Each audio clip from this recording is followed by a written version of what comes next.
According to global reports, children now face greater risk of abuse because they spend more unsupervised and unstructured time at home due to COVID-19 restrictions.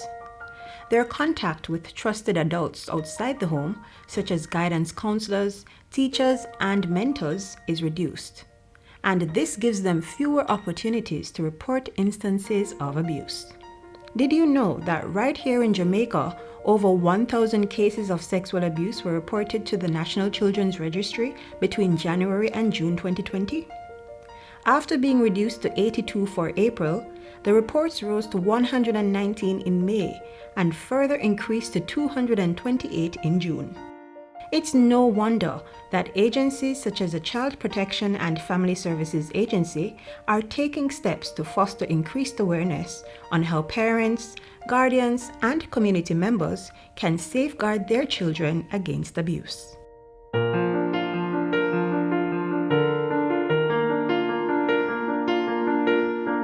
Today we are in Yalos on one of our regular sensitization sessions. But because of COVID, we have taken out a different form. So we take the form of a motorcade or a drive-through. So we are driving to a couple of communities today and we are sensitizing them about child protection and that every child deserves protection.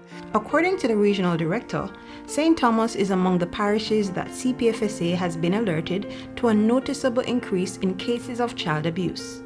As a result, several of its children's officers, along with representatives from the Center for Investigation of Sexual Offences and Child Abuse, CISOCA, were in the parish on July 16.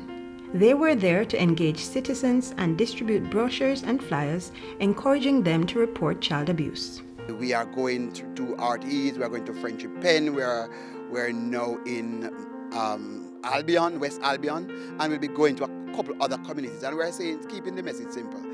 Child protection is everybody's business. You all need to get involved, and we want them to know how to report, where we are, how to get to us. So we're doing stops as well, and we're engaging community members because we can't, because of COVID and the onset of COVID, we can't just stop sensitizing people because child protection is very important. He says citizens are being encouraged to learn about some of the things that constitute sexual, emotional, and physical abuse. They must also be aware of the mechanisms that child predators use to lure their victims, such as threats and offering of gifts. It's worth knowing that predators don't always start with doing something overwhelming. Instead, they may engage in touching, grooming, and overexposure. They may show them porn, and over time, this grooming desensitizes the child from realizing that something is not right. Parents, caregivers, and community members are being encouraged to closely monitor individuals with whom children spend their time. Persons should identify and speak out about potentially dangerous situations and report known or suspected cases of abuse by calling 888-PROTECT or contacting the nearest CPFSA regional office in their parish.